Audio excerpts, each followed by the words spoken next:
We're about to lose one. Get the intruder. Copy. We're almost there. Security breach. Attacking the area. Security breach.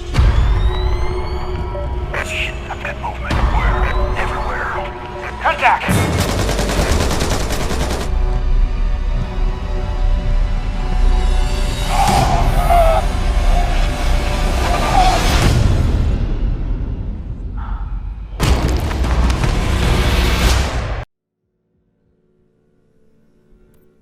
Yo, what's happening, everybody? Welcome back. Wyatt Hertz here with a little more Spies versus Mercs, a Splinter Cell Blacklist multiplayer action for the channel. And I'm trying to mix things up, people. You know, this was the start of a new session for me, a new recording session. You know, with this stuff, with the SvM, I'm not in there, you know, daily. I'm not even in there weekly. I kind of come in when I need a little footage. I spend a few days messing around in the game. And trying to get some, a new block of footage for the channel. And often, when I first come in here, I am rusty as hell. You know, if I don't play a game consistently, my skill level just drops, like, it just drops right off, you know.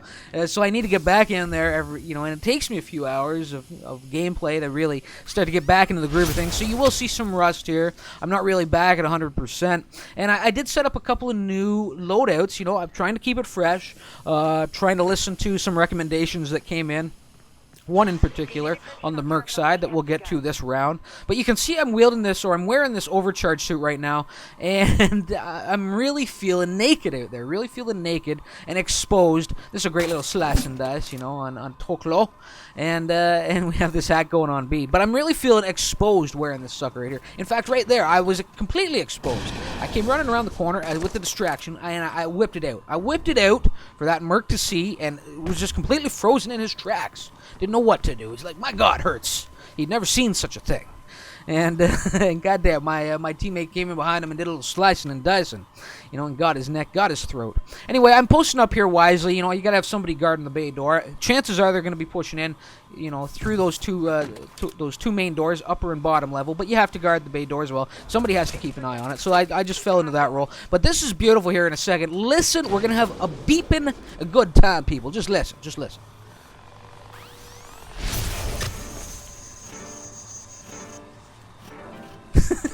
It's still going. It's still going. Look at this crap. Look at it. Everything I got with that overcharge suit coming in, you know, earning its pay right there with that. I mean, what did I get there? I took out a drone. I took out a Nemesis. I got two mine. I took out a mine. I got two Merc kills with the mine. I got defenders. I got, you know, kill streak. I got a little bit of everything coming in there. My God. And it was a good goddamn time. Good beeping time, as I said. Now, this was unfortunate. I don't know. I thought that this vent was a little bit shorter, that I'd be able to maneuver it a little bit faster, but you can see we're coming down the wire here. The plan here was really just to try and sneak in behind the Mercs, try and flank them or come in on their 6. And unfortunately, while the Mercs' final charge really took place on that B terminal, I was stuck walking that vent, you know. But the team came through in the end. We got the B hack complete early on here. Lots of time left to try and do a little more work, and I clear out the last of the mines that have been dropped in the area with that overcharged suit. And there's one Merc left in here, you know, mixing things up with my teammate Guest. My teammate, he is a guest in this game, and goddamn, well, I'm looking to, you know, I want to do something, you know, for the cause here after getting stuck in that vent all that time. So here we go. We're going to try and, you know, I got some shock and awe here with the flashbangs. And while I have him distracted and probably blinded at this point, Guest putting a little fire his way from the rafters and puts him down. So that worked out nicely. Now, I should try and get to this rundown on this suit. You know, as I was saying, a little exposed. You know, I feel exposed out there. I'm completely, you know, out of my comfort zone now. I've really become dependent on that ghillie suit, you know, and that old faithful loadout that I love, that you all have seen so much of here on the channel. But I was trying to make this work for me. This came in. I asked Gun Nut, who's in this game. I asked him, you know, give me a recommendation for a loadout, and he gave me this for the most part. I made one change.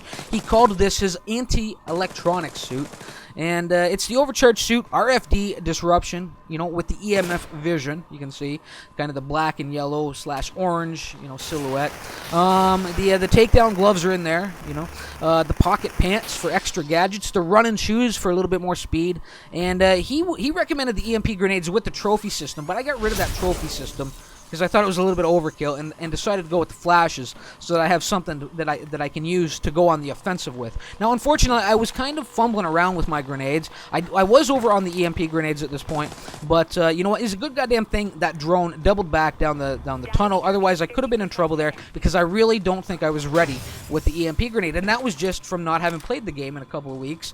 A little bit of rust, you know, but I do come in here. My teammate Guest takes it for the team, and I will avenge you, sir. Well, I didn't avenge him. I didn't take out the drone operator, but I did get somebody, and I killed him in his name, in Guest's name. Yes, I did. And actually, Alex, right after I killed him, I think he left. So and I initiated the rage quit, so that was beautiful. In my teammate's name, Guest, yes. Anyway, and y'all know I love hacking this. If you watch my stuff, you know I love hacking this sector in particular. I have a lot of success here. You know, it started off with some fails, but I eventually found a really great rhythm in this room. And it was this room in particular, this tunnel, you know, and trying to stay alive here that really taught me the value of hacking in motion. Hacking in motion. This is where I really developed that game. And you can see it cost me all 3 EMP grenades to leave the area safely. Finally, do put the drone down, and there we go. So the second hack comes in, and we're only at about the halfway point. We've just broken the halfway point of this round. Things are looking good that we could get all of the intel here. We'll see. The Spies are putting on a great show. Myself, you know, not too great, but not horrible. You know. A little rusty, though, I have to admit, and not feeling completely comfortable with this new loadout, you know. But taking advantage of a little misdirection there, carried out by my teammate Guest one more time, and I managed to get in there for the slice and dice. I am awful. I completely despise this stun crossbow. A lot of guys use this weapon really well. I ain't one of them.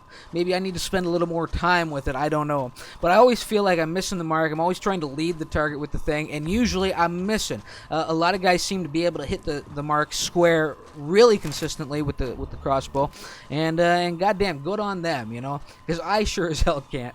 Anyway, you can see the hacker there, Mariku or Mercu, not really sure how to pronounce it, but he's posted up behind the train car. I thought this was a good location to kind of settle into, you know, and that's what I do. You know, at this point, I can go in for the kill if an unsuspecting merc comes wandering down here. At the very least, I can step out and play the distraction. I can also shift to Mariku's backside, and if a couple of mercs are circling around that way as well on his 6, and try and put up a distraction that way, and give my hacker a chance to exit the area, to scramble and exit the area. But of course, nothing really played out well there. Glitz was right on the money, was kind of tracking me as I tried to push out of the train car to get her neck. I'm not sure. I think Glitz is actually a female gamer, not 100% though, but until I hear otherwise, you know, she did say, we were talking in one match, and I said bro, and she said I'm not a bro, but that doesn't necessarily mean that she's a girl. I mean, you know, so, but for now, Glitz, it sounds like a girly name, you know, a female's name, so I'll stick with that.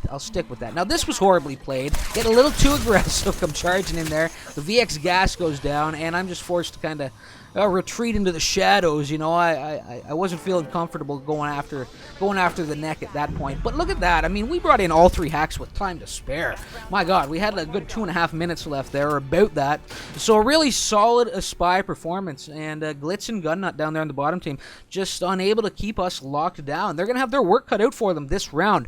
Will they be able to, to even things up? Well, the odds are certainly not in their favor at this point, but we will see if it happens.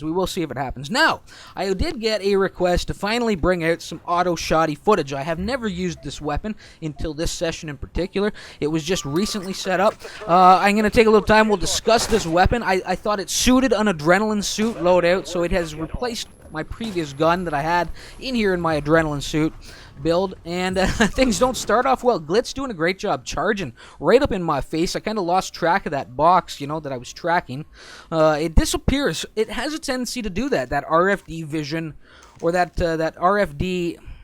Yeah, that RFD vision box that appears when spies are using their goggles or using their headset, their vision mode. It has a tendency to disappear it almost feels like it disappears at high rates of speed when the spy is moving quickly. The box almost can't acquire the target. So I don't know if that is how it's been designed, or maybe the spy is actually turning their goggles or turning their vision mode on and off. I'm not really 100% on that. That could be something that gets eliminated if you have as your Merc if you have the enhanced detection helm on. I'm not really sure. If anybody knows, but by all means, leave a comment and help clarify this. And right here, this was beautifully played. Oh my God, I'm just getting manhandled here by Glitz and Gunnut. And Gunnut getting a great kill there, running out cloaked, straight into the wall run, up the train car, getting a death from above. One of his more memorable kills that he's ever gotten on me. That was really worth noting. And, and I'm glad that I caught it, because sometimes I'm not paying attention to what's actually happening on screen as I'm putting the comms on these rounds. Anyway, now with that out of the way, I can probably comfortably get in here and start doing a suit run down here. The adrenaline suit, there we go, you see me jacking that in. And it's not going to happen again here, Glitzy. Not going to happen, darling, or miss, or mister, I'm not really sure. But for the time being, we're going to assume that Glitz is a female. My ACS-12, the auto shotty with an accurized barrel. The one thing about this weapon is because it's kind of, you know, it is a little overpowered. I don't want to say it's blatantly just uber overpowered, but it certainly is a little overpowered, you know. The amount of, the number of modification slots available for this weapon are limited. So I have the ACS-12 or auto shotty with the accurized barrel on there, okay? I have the armored helmet, and really beyond that, you know, I'm focused on speed. I've got my lightweight gunner pants on, you know, some spandex pants, my spandex leotard, right? My running shoes are in there for speed, because you want that. If you're going to wield the shotgun, you want to be able to close those gaps quickly, you know, and push in on your spies, on your foes. The last thing I have in there are I have the frag grenades, but I also have the faster reload gloves, you know, with a clip size of 8 shells in this for this weapon. I thought it was certainly beneficial to be able to pop a new clip in as quickly as possible, you know. So I highly recommend, you know, I recommend this loadout. I wouldn't say depend on it, you know, 100% of your game time. I think the rest of your game will suffer if you start to do that. It is a little overpowered, you know, and you should step out of your comfort zone from time to time. It's kind of like me, as I was trying to describe with the with Old Faithful, with my ghillie suit build. That's a little overpowered on the spy side. It works well. It still takes skill to wield it. Don't get me wrong, and it's the same thing with this auto shotty. But you know, the rest of my game suffered. The rest of my spy game suffered. I felt really uncomfortable trying to come back in with an overcharged suit or an intel suit and do anything effectively as a spy. And I think the same can be said for the ACS-12. If you use this weapon far too often, you're going to find that the rest of your Merc game may suffer because of it. But certainly check this loadout out. It is a little overpowered, but you know, and maybe a little bit unfair, you know, if you're always using it. But balance it out with some other kits, and I say go for it. Go wreck shit up with the auto shotty, the ACS-12. Pretty good gun. So let's get back into the action. You see the spies are having a difficult time here. You know, we're really keeping things on lockdown despite Gunnut's and Glitz's best efforts. You see, I think this is actually Glitz one more time, getting this hack going. I could be wrong, not 100%. You can see I'm freaked out here. I'm freaked out. I've had a few too many incidents, close quarter combat situations where I'm getting, you know, spies are running circles around me. And I just got lucky that I escaped that the spy didn't pursue, you know, didn't really go after my neck you know, they could have gone after me with a much more ferocious determination, you know what I'm saying? And I'm glad that whoever it was backed off a little bit. You know? But anyway, there we go. We shut the hack down one more time. Mariku or Mariku, not really sure how to pronounce that.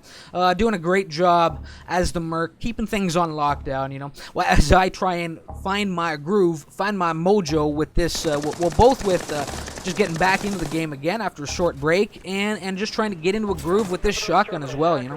This was one of the very first rounds I'd ever used it, and it felt a little foreign to me in my hands, but I do put it to use, and I've really settled in nicely with it after playing several rounds with the weapon. Really did enjoy it, but again, as I said, a little bit too overpowered. Now, no, it ain't happening, Glitzy. I will get you in those moments where I have a good target or a good track on your, you know, with my RFD vision. When you're just sitting there stationary, I'm gonna pick you off, you know, quite a few times. It's when those spies get running around a little bit too hectically that I lose that box. You know, that really does appear to be the downside, the balance to that RFD vision mode. You know, as long as the spy stays mobile and cuts across your vision, you can really lose them that tracking box pretty quickly. You know, I don't know how to explain it beyond that. It just seems weird that the box always seems to cut in and out. It's been happening far too often. I don't really think it's the spy turning their vision on and off. I think it has something to do with their rate of speed. You know, but again, I could be wrong. And again, if anybody knows, well, clarify it for us, in a comment. And right there we go. I was getting getting murked by two of them there, getting goddamn lynched in there. Spies running all around me like tornadoes, and Glitz putting me down again with a great slice and dice. So I wasn't really pulling my weight here. This on the Merc side of things was doing a pretty solid job over there on the Spy side. But again, like I said, a little rusty, a little rusty. And well, we'll see. We'll see what more. What I can do once I've been playing for a few days here, what future footage will bring, right? So, they're having a pretty good run here on A. We're about to cross the 50% mark. I'm charging deep if I can, and there we go. I do love seeing those boxes pop up. Makes my job that much easier. But, of course, it wasn't the hacker. The hack is still going. I think it's Glitzy out there that's actually hacking right now. I could be wrong. No, it was Glitz. It was Glitz. So her defenses got broken down. Eventually, she fell as well. So Gun Nut, despite their best efforts, the Gun Nut, the Glitz, the Glamour, and I think Juan is actually in here as well. Another channel, supporter who comes over from time to time. Has jumped into the other team, and despite their best efforts, I just don't think that they're going to be able to get it done at this point. Well, it's pretty well impossible at this point to be able to get it done. There's no possible way that they could hack all three terminals and tie things up. But it's always a good mark. It's always a good thing to see when the losing team, when defeat is imminent, that they continue to push forward, whether it be on the Merc side or the Spy side of things. It's always a good sign of a good bunch of players when they continue to to put their best foot forward and try and bring in a little intel or shut down those spies, whatever the case may be. And here we go again. My RFD vision proving to be just an essential ingredient in my success. And unfortunately, I just couldn't get around there to save my teammate in time. And now I'm a little worried. I heard the footsteps go up the stairs. I figure they're on the upper level. I never liked that situation, but no, I guess perhaps I was wrong. Gun Nut came rushing back down on the ground level, and my teammate put him down. And I'm almost playing a little scared here. I've been, Spies have been running around me a little bit too much, doing a little too much slice and dice and manhandling me since I've been back playing this game again, and I think it shows. I think my fear, I have a slight fear in me right now, and that's, you never want to play scared. You never want to play scared. If you're playing scared, you're playing to lose. That's all it comes down to, And right here, a nice little post up here. I figure my other teammate, or my teammate right here, Guest, is going to be watching the other door with his pistola, and there's a lot of fire going off over here, so yeah, that gets my attention. Like, what are you guys shooting at? And I come over here and I still have yet to actually spot anybody. And so I don't know, maybe it was just, maybe they had the sweet fear in them as well. Yes. guys lost their nerve, we're just blindly firing at shadows. I don't know. But no, a little death did befall one of my teammates over there. You can see Juan's entered the room now at this point as he's up there on the leaderboard, or on the little scoreboard, And that's really all she wrote. 44 seconds left. There's still a little bit of activity over there, and I'm real hesitant to push forward. In fact, you're going to see me swing really wide here because I just not feeling comfortable yet. For some reason, I just wasn't. I think this was one of the very first rounds I played after getting back on after a couple weeks, and it was showing. It was really showing, So I swing wide. I mean, it's never a bad thing to make the safe play when you're trying to move across the map, I didn't want to expose myself at the top of my head to anybody dangling on one of those catwalk windows, So, anyway, here we go. It's all but over. It's all but over. And it's just a matter of hunting down this hacker at this point and shutting things down. I go a little long on that grenade. I was looking to just try and bank it within that little, I don't know what you'd call it, that little spot where spies like to hang around, but tossed it a little far, drifted into the spy spawn almost, and did a little bit of splash damage on somebody. You can see, I didn't even catch that spy duck into the train car, but whoever it was did, they just kind of ducked around there just in the nick of time. And had I been a little more attentive, maybe I would have noticed that silhouette cut across my screen. And again, I don't like being down. This is one of my least favorite portions of this sector to be running when I am the Merc. I don't like being over here. And look at that again, just awful. Just a panicked couple of melee bashes. the spy run around me, and was running around me and gets me again. So really got manhandled as the Merc. But we'll get some more of this ACS-12 footage, and you'll really see it in action as I begin to settle back in on this game and get my mojo back. But I thought it was a good place to start, and I recommend the gun. I don't think it's as overpowered as some people make it out to be. And by all means, use it. By all means, use it. Anyway, there it is. 100%, well, they got one of the terminals, 300% to 100%. There we go. And let's take a quick look at the numbers. Myself there, pretty solid round considering. Like I said, I was just kind of a little wet behind the ears there, looking a little green out there. But 1 hack for me, 3 defends, and 21 and 5, pretty solid. A really big performer, Mari Ku. 2 hacks. That's just solid. I mean, those are some great numbers, spectacular numbers. 2 defends, 22 kills, 10 deaths. And even Guest down there with an even Steven 12 and 12 with 2 defends was certainly pulling his weight, Down on the bottom level, well, we see Glitz, even Steven 12 and 12 with 1 hack coming in.